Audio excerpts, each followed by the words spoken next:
તમારા ઘરમાં જો અતિશય ઝઘડા રોજ થતા હોય, 2 ટાઈમ થતા હોય, ખાવાના ટાઈમ થતા હોય, મા બાપ નો થતો હોય કે એના દીકરાના બાપ નો થતો હોય, પતિ પત્ની થતો હોય, ભાઈઓ થતો હોય, તો મુખ્ય મોટું કારણ હોય તો ધરતીના ધણી નાગદેવ શેષ નાગ ગોગા મહારાજ. ચમ કે ગોગા મહારાજ નો સ્વભાવ એટલે તમે જોઈ લેજો, રામ જોડે લક્ષ્મણ હતા. એ લક્ષ્મણ કોનો રૂપ? શેષનાગ નું. કૃષ્ણ જોડે એના મોટા ભાઈ તરીકે બલરામ હતા, તો બલરામ કોનો અવતાર? શેષનાગ. જો કદાચ કોઈ રામાયણ જેને જોયું હશે એને ખબર હશે કે કોઈ અધર્મ કરી જાય, કોઈ એવી ખોટી વાત કરી જાય તો કદાચ રામ ભગવાન તો બોળ ના ચડાવે, પણ એના પહેલા લક્ષ્મણ બોળ ચડાવી તૈયાર થઈ જાય, પ્રભુ આજ્ઞા કરો.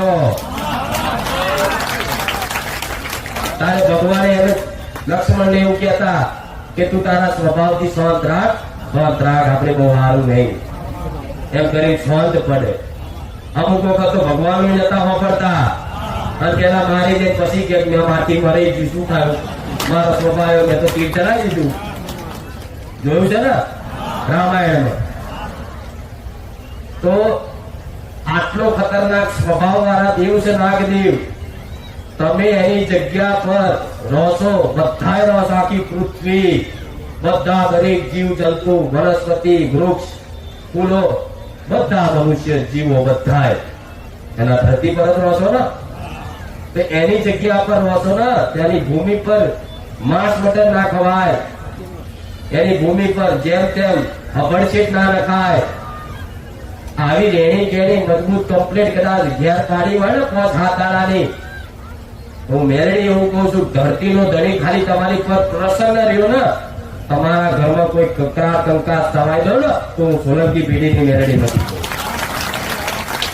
આ કઈ જેવા પરિવાર છે મારા સાનિધ્યમાં કે જેને આવા અનુભવ કર્યા કે માં તારા પારે આવવાથી અમારા ઘરમાં કકરાટ કંકાસ બંધ થઈ ગયા.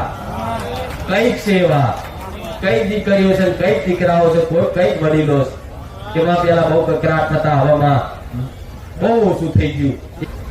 પૈસા નહીં હોય ચાલશે માં, પણ આ શરીર સારું રહે તો સારું. આજ કોઈ ગેસ નો બાટલો ઉચકાય છે દીકરાઓ, હાલો એથી પેન્ટ મૂકવાનો, હોપી જશે, હેઠો પડશે. પેલાના માણસો જોઈ લેજો, આજ પાવાગઢ જઈ જશો કેટલાય ચડી શકો છો, હોપી જાય વચ્ચે, બાપ નહીં આવું, મારા તો જા ગાડીમાં સારું કરું, લીફમાં આવું છું.